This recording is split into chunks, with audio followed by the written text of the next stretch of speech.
Digital economy atau ekonomi digital merupakan sebuah istilah yang menjelaskan fenomena aktivitas perekonomian yang terjadi akibat adanya teknologi digital. Memang ekonomi digital telah mengubah pola bisnis dari yang sebelumnya serba manual menjadi serba otomatis.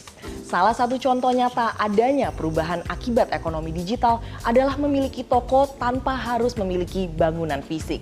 Nah, selain dari pelaku ekonomi digital juga telah bermanfaat bagi konsumen. Ekonomi digital telah mengubah aktivitas ekonomi menjadi lebih cepat dan mudah. Sebagai contoh, pemilik UMKM dapat menembus pasar nasional atau global lebih mudah melalui platform digital. Pemerintah dan perusahaan swasta dapat membuka lapangan kerja lebih banyak bagi masyarakat. Dan masyarakat juga dapat bertransaksi secara online dengan mudah.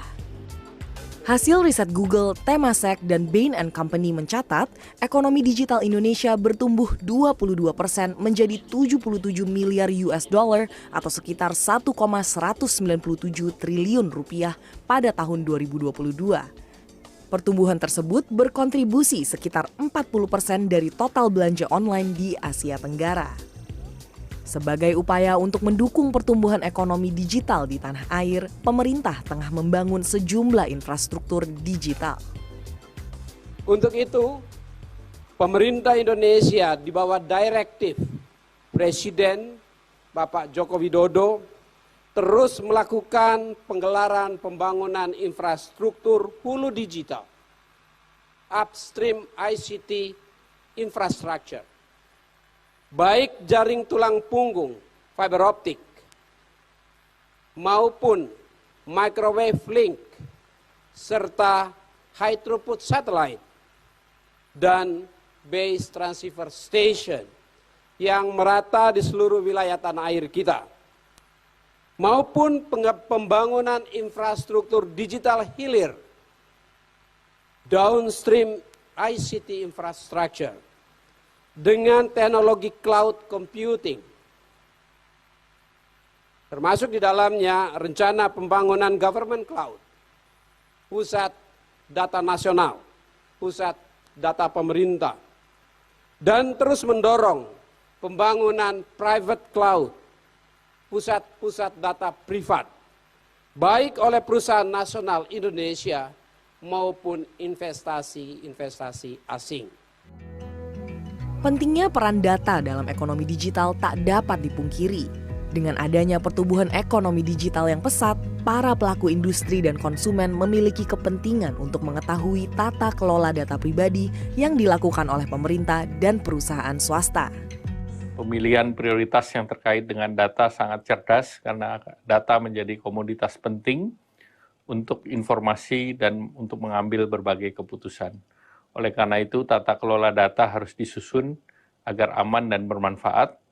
Penguasaan data berpegang pada prinsip untuk kehidupan yang lebih baik, bukan untuk mendominasi yang lebih lemah. Meski pengembangan ekonomi digital memiliki nilai ekonomis yang tinggi, perlindungan data pribadi negara dan juga konsumen di Indonesia belum maksimal.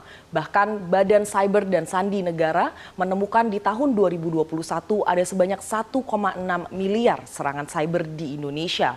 Dan per Oktober 2022, BSSN telah menemukan setidaknya 800 juta serangan cyber di Indonesia yang menargetkan peretasan data pribadi. Tahun ini, KTT G20 mengangkat 3 agenda prioritas, yakni arsitektur kesehatan global yang inklusif, transformasi berbasis digital, dan transisi energi yang berkelanjutan. Sebagai upaya untuk mengoptimalisasi pembahasan transformasi digital, Kementerian Kominfo telah membentuk kelompok kerja Digital Economy Working Group atau DEWG. DEWG akan membahas 3 topik agenda transformasi digital, yakni konektivitas pasca pandemi COVID-19, literasi dan talenta digital, serta pertukaran data lintas batas yang terpercaya. Keberadaan akses digital saja tidak cukup, tetapi harus, ini seperti logam mata uang ya, atau koin lah gitu, ada 2 sisi kan. Nah ini nggak bisa dilepas antara ketersediaan infrastruktur dan kemampuan menggunakannya. Kalau kita hanya ada infrastruktur, tidak bisa atau tidak mampu menggunakannya, maka tidak akan ada nilai tambah. Sebaliknya, kalau kita bisa menggunakannya, tetapi infrastrukturnya nggak banyak, nggak merata, kesenjangan juga akan semakin lebar. Jadi sekali lagi ini seperti koin dengan dua sisi, dia harus menjadi satu. Maka itu, presidensi G20 yang akan digelar di Bali pada November 2022 menjadi momentum yang tepat untuk menentukan arah ekonomi digital dunia.